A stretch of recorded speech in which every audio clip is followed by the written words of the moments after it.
You are definitely going to want to try this delicious one-pot chickpea recipe to nourish your crown from the inside out. Hi, my name is Lynn, and welcome back to my channel. So, I'm a middle-aged woman diagnosed with scarring alopecia a few years ago, and through prayer and a holistic approach, the hair loss has reversed, the balding has stopped, and the excessive shedding has also, for the most part, stopped and calmed down. And so, I'm sharing everything that I'm learning on this channel in hopes that it encourages and supports you along the way. So, today we are headed to the kitchen because one thing that we've learned over the course of the last couple of years with all of the experts that we have interviewed, nutrition is key. And in fact, increasing anti-inflammatory foods is a key strategy to help us on this hair loss journey. So today we're going to try one of these popular viral um, recipes that have been going around on the internet. And I've been actually having this. I think I've had this I made two batches the last couple of weeks. So had this about 8 times or so in the last couple of weeks. I love it. It's great anti-inflammatory food. So let's head to the kitchen. So these are the ingredients that we're working with, and they are all anti-inflammatory and or have nutritional value, and I'll share more when we start cooking. A few weeks ago, I mentioned that I was going to find some anti-inflammatory recipes that we could use, and there were a couple of you who thought that that might be a good idea. And so this recipe or some version of it was going viral a few weeks ago. I definitely have modified it to my liking, and you can do the same. So I decided to try it out. I can't even remember what it's called. It's like a Marry Me vegetarian stew. I can't even remember what it's called. I just call it a creamy chickpea and greens stew. Anyway, I decided to try it out, and now I know why it's so popular. It's easy, and you probably have many of the ingredients or substitutes in your kitchen right now. And I'm going to link them all in the description box below. And every ingredient is anti-inflammatory or it's nutrient dense, making it a great addition to our meal plans to nourish our crowns from the inside out. So we're going to saute some shallots, which are anti-inflammatory, strong in scent, but sweeter than onion. And according to Dr. William Lee, they have 6 times the quercetin and 4 times as much antioxidant potency as an onion. And so if you're not already aware, quercetin, I'm not sure exactly how to pronounce it. It's in a lot of hair supplements, and I've read that it stimulates hair growth and it may even prevent hair loss and may reduce the onset of hair loss. So I've also added some garlic in here, and then you'll see here that I just added the chickpeas. And chickpeas are an excellent source of protein. They're in the family of beans that include the lima bean, fava, kidney, and pinto beans. They're not considered a complete protein, and it's recommended to pair them with the whole grain to get complete protein content. And so they're also high in fiber and have short chain fatty acids. You'll see here I'm layering in the spices, the onion powder, the garlic powder. I'll be using that a lot, the oregano. And the other thing you'll see here, like I didn't put any of the measurements for the spices in the description box simply because most of the recipes that I have used a lot of times they say like a teaspoon or a tablespoon, and it's rarely enough. So anyway, use all the spices that your heart desires for flavor. So I had roasted some tomatoes in here. You could use sun-dried tomatoes, but I bought a small container and roasted them myself in the oven. And then I added a little bit of full fat coconut milk. And coconut milk has MCTs, which scientists suggest may also lower inflammation and help with digestion as well as blood sugar.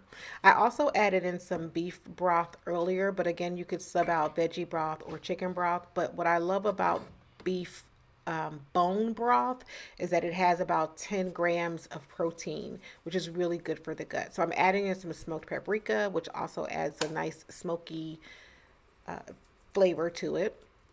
And so one of the things I wanted to share though is like I've been reading in the New Testament. Let's take a sidebar here. I've been reading in the New Testament in several instances when Jesus healed. And in Matthew 8, in the Passion Translation, there's a leper that walks up to Jesus, throws himself down before him in worship, and he says, "Lord, you have the power to heal me if you really want to." Then it says that Jesus reached out his hand and touched the leper and said, "Of course, I want to heal you. Be healed."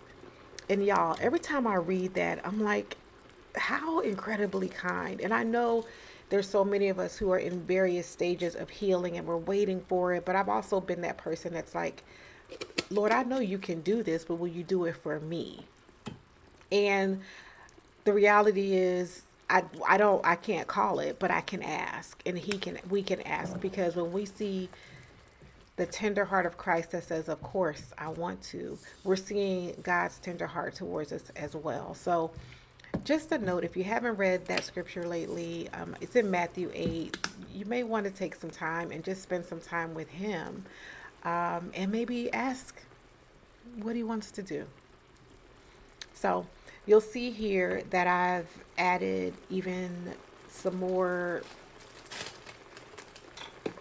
I'm not sure exactly even what. A bay leaf. I added a bay leaf in here, and of course, you know bay leaves take it out before you eat it. But I added some nutritional yeast, and I love nutritional yeast, y'all. It gives a creamy, cheesy flavor. It's a good source of protein. Has a lot of B vitamins that can support hair, skin, and nails.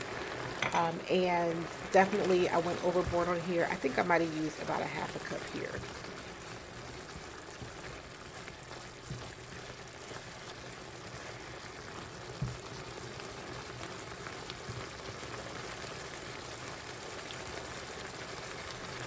So if you recall, a couple of weeks ago, we had Robin, the nutritionist, on, and she did an amazing video on superfoods for nutrition and perimenopause and hair loss. And so a lot of these ingredients were mentioned. But we also have, again, still available the anti-inflammatory recipe guide. So there's a link in the description box below. It has 10 anti-inflammatory superfood recipes that can support women that are dealing with hair loss, perimenopause, and menopause. So definitely click that link in the description box and you can grab your copy. It's free, or you can make a small donation, whatever is laid on your heart. So I'm going to add in now some leafy greens, the spinach. You see, it looks like a lot of spinach, but by the time this is done, it'll probably look like 3 leaves of spinach, because you know how spinach wilts. But anyway, love some leafy greens, again, which are really good for us, anti-inflammatory. And also, one thing that I've learned recently is that this is well, we know it's a green food, but green foods help our liver properly metabolize and eliminate toxins, which are definitely going to be beneficial for us. But you can see this kind of getting down to the consistency, and we're just about ready to plate.